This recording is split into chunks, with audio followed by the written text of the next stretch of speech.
ಎಲ್ಲ ಸ್ನೇಹಿತರಿಗೂ ಸಹ ನಮ್ಮ ಚಾನಲ್ಗೆ ಸುಸ್ವಾಗತ. ಇಂದಿನ ಒಂದು ವಿಡಿಯೋದಲ್ಲಿ ಅತಿ ಸಿಹಿಯಾಗಿರ್ತಕ್ಕಂಥ ಸುದ್ದಿ, ಗುಡ್ ನ್ಯೂಸ್ ಅಂತಲೇ ಹೇಳ್ಬೋದು. ಪ್ರಾಥಮಿಕ ಮತ್ತು ಪ್ರೌಢಶಾಲೆಗಳಲ್ಲಿ 10,000 ಶಿಕ್ಷಕರ ನೇಮಕಾತಿಗೆ ಆರ್ಥಿಕ ಇಲಾಖೆಗೆ ಮನವಿ ಕೋರಿದ ಶಿಕ್ಷಣ ಸಚಿವರು. ವಿಡಿಯೋನ ಸ್ಕಿಪ್ ಮಾಡದೆ ನೋಡಿ ಸ್ನೇಹಿತರೆ. ಶಿಕ್ಷಕರ ಹುದ್ದೆ ಆಕಾಂಕ್ಷಿಗಳಿಗೆ ಗುಡ್ ನ್ಯೂಸ್. 10,000 ಶಿಕ್ಷಕರ ನೇಮಕಾತಿ ಮಹತ್ವದ ಒಂದು ಮಾಹಿತಿ ಇಲ್ಲಿ ನಾವು ನೋಡ್ಬೋದು. ಅದು ಒನ್ ಇಂಡಿಯಾ ಪತ್ರಿಕೆಯಲ್ಲಿ ಬಂದಿರತಕ್ಕಂಥದ್ದು ಮಾಹಿತಿ.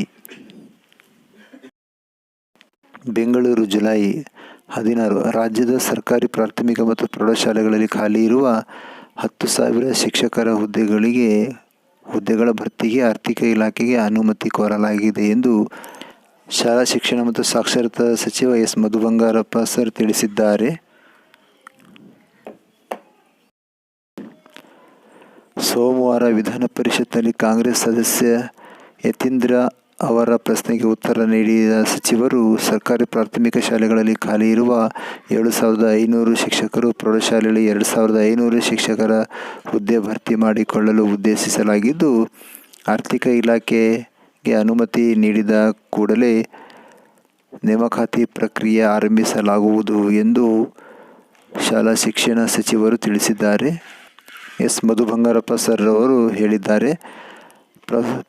ಪ್ರಸಕ್ತ ಶೈಕ್ಷಣಿಕ ಸಾಲಿನಲ್ಲಿ ಸರ್ಕಾರಿ ಶಾಲೆಗಳಲ್ಲಿ ಖಾಲಿ ಇರುವ ವಿಷಯ ಶಿಕ್ಷಕರ ಹುದ್ದೆಗಳಿಗೆ ತಾತ್ಕಾಲಿಕವಾಗಿ 8,954 ಅತಿಥಿ ಶಿಕ್ಷಕರನ್ನು ನೇಮಕ ಮಾಡಿಕೊಳ್ಳಲಾಗಿದೆ ಎಂದು ಸಹ ತಿಳಿಸಿದ್ದಾರೆ.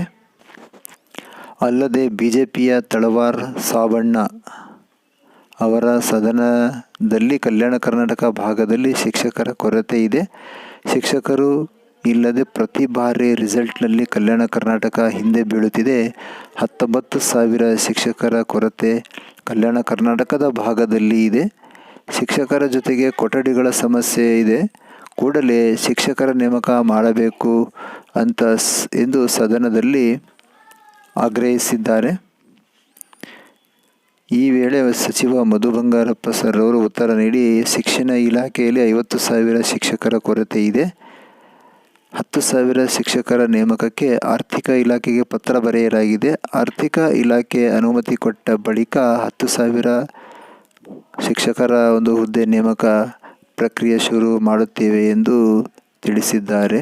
ಸ್ನೇಹಿತರೆ, ನಮ್ಮ ಚಾನೆಲ್ಗೆ ಹೊಸಬರಾಗಿದ್ದರೆ ಸಬ್ಸ್ಕ್ರೈಬ್ ಮಾಡಿ ಹಾಗೂ ಶೇರ್ ಮಾಡಿ, ಲೈಕ್ ಮಾಡಿ, ಕಮೆಂಟ್ ಮಾಡಿ. All the best. Thank you.